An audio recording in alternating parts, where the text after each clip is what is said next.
It's totally fine. Start from the top. From the top, okay. Okay. Thank you for joining us today. My name is Andrea Bamondes. I am the founder and head coach of Bloom Coaching Services. At Bloom, we're all about work-life balance and helping professionals reach a higher potential while they're maintaining a quality of life that is fulfilling. A recent survey shows that 80% of organizations are encouraging or requiring their employees to work from home, and 97% have canceled all type of work-related travel. So we're all in this together. We're having to stay home, having to rearrange many of our healthy practices to stay balanced. And I know that a lot of my clients were used to going to a yoga studio or a meditation temple, and that's no longer available. That's why I'm very happy and excited to introduce our guest today, Rose Barkley. Rose is a certified in trauma-informed yoga for youth and adults. She's based in LA, and she was originally trained and worked in San Francisco for the Art Yoga Project, which is a nonprofit dedicated to serving marginalized teenagers. She's going to share today some of her wisdom around how we can incorporate a home yoga practice and meditation that is kids-friendly, tools that are helpful to have on hand as we build this practice. And one of the most important things, how do we stay centered and find peace when times are really, we don't know what's going to happen next. So welcome, Rose. Thank you so much. And I love the sunshine behind you. Yes, sunny LA, of course. Sunny LA. So get us started. Yeah. So you brought up a few things, especially one thing that's on my mind is the fact that we can't go into the yoga studios any longer, and that there has to be a home practice that's keeping us grounded, keeping us moving, and hopefully meditating too. So a lot of tools that I've been using recently, especially that are kid friendly and adult friendly, is I have actually a Hoberman sphere. Oh, that's so interesting. Yeah. So you can what is that called? It's called the Hoberman sphere. It was created by a scientist. So the idea is that when you breathe in, you open it up. And when you breathe out, you close it.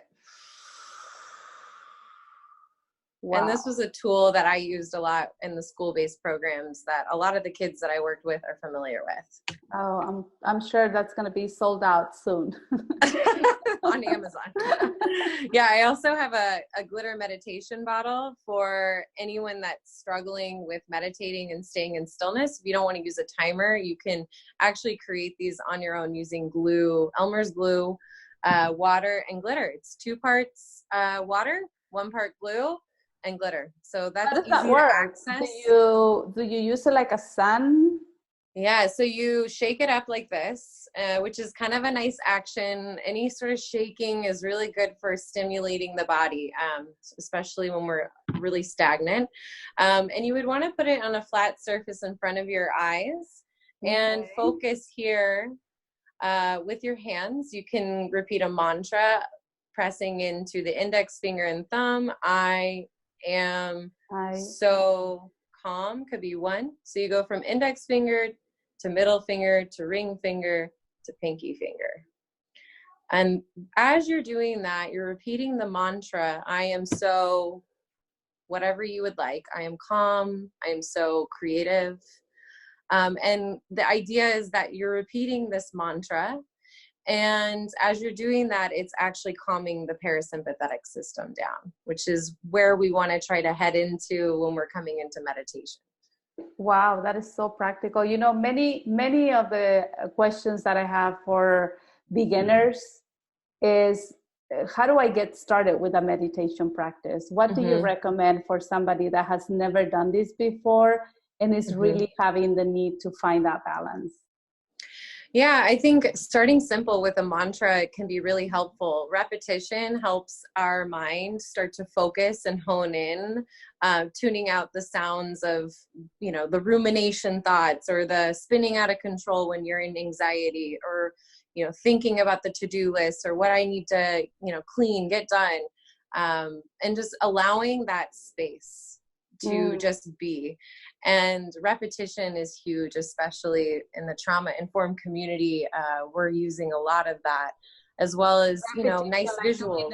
Doing it over and over again. And Yeah. I love the incorporation of visuals because that gives us, I guess, something to focus on, right? Exactly. We definitely need something to focus on. Often I hear teachers say, focus on something on the floor. And if you have something that's special to you, maybe, it's not a glitter bottle, maybe it's something you have on hand. You can always focus on that too. So there's a lot that's available to you. It's up to you as to what you want to use. You could use a glitter bottle or maybe something special in your house. But amazing. I love it. I love it that we don't have to like go to the store and get something. No. It might be something that we already have at home that we can incorporate as a focus point, right? Correct. And actually, just to build on that point, I think it's a good time to maybe hold back from purchasing and seeing what's available in the house that you could use to help maybe create a glitter bottle. You might have those supplies on hand. You could use a jar. There's so many things out there and online tutorials on how to make objects such as glitter bottles. You might as well take advantage and craft it and then create a meditation. That's a great idea. So not only we are adding a healthy practice, but also it's a way of being creative and maybe incorporating the kids to help us do it, right? Yeah, and sustainability. You're reusing things that you might already have on hand. Yeah. One question that it's also very common that my clients ask is, especially now, how do I create that space in which it's my space and I'm not distracted? I mean, I'm not new to working from home, but having everybody at home, it's new. I mean, there's a lot of distraction. You have the kids, the husband. So how do we create a space and what's the best practice so we can allow ourselves space? I mean, that's actually a really great question, because I live in a 1-bedroom apartment with my boyfriend, and we both work from home now, and I've converted my living room into a yoga space as well as a videotaping space for my yoga practice. At the end of the night, occasionally I'll move the furniture back. Sometimes I'll leave it like that. So I think moving furniture around, don't be afraid to do that. It can, work up a sweat just doing that alone. And you might find yourself cleaning in areas that you've forgotten about.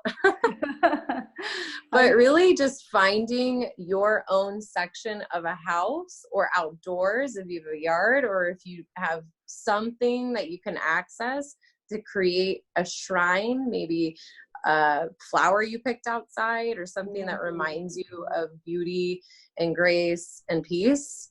That can be enough to start your practice. And I think the visual is really important, even when you're given small amounts of space. So getting creative with the space as well, kind of reinventing our environment. I love that. I mean, you're not only giving us, I love how creative you are. I have to be creative. I think one thing that not having a lot teaches you is you must rely on your creativity. And right now we're all faced with the challenge of not having maybe as much as what we're used to, or maybe having excess of something that we normally don't have access of. So we're trying to all navigate a balance right now. Yes. So I think it's really important to tap into your creativity and find balance in your own space as well. With what we have. Yeah, with what we have. That brings us to our last point, I think, which is how do we embrace the unknown? I think we're all living day by day and sometimes hour by hour. Things are changing quite rapidly. We're being not only inundated with news, with negative news, but also having to readapt very quickly to things that we really don't know what's going to happen. I think the truth and the reality, as you say that, is we never know what's going to happen. And accepting that thought alone is a part of the yoga practice. It's as well a part of, I think, a life practice.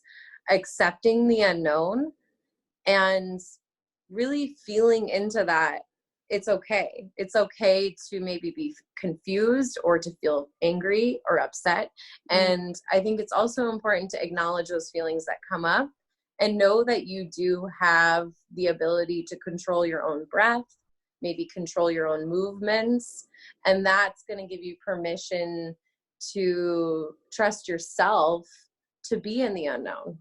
Yeah. I love that. What you said, it is, well, the things that we can control are within ourselves. I mean, being able to giving us permission to breathe, right? And to slow down. Those are things that at least is something that we have power over. Yeah. And we always had power over that. And maybe this is a good time to reflect on that and not take that for granted. Yes. I'll end with that. That's a great reminder that the pause that the world, this virus is giving us, is really bringing us back to basics and allowing, I think, creating a space for all of us to be more creative, to be more mindful, and to go back to what we can control, right? What we have power totally. over. Yeah, and accept that we can't control a lot of it either. And I think that's okay. There is uncertainty and we can live in the uncertainty and it's okay. Yeah, thank you. Thank you, Rose, for joining us today. I wish you the best. I know the work that you do in the world is so important, especially in the times that we're living. So I'm really grateful for you making the time to jump on this call with me, okay? And I'm grateful for you and all the work you're doing. So thank you for inviting me. Thank you. Huge virtual hug. Yes. You can always hug yourself.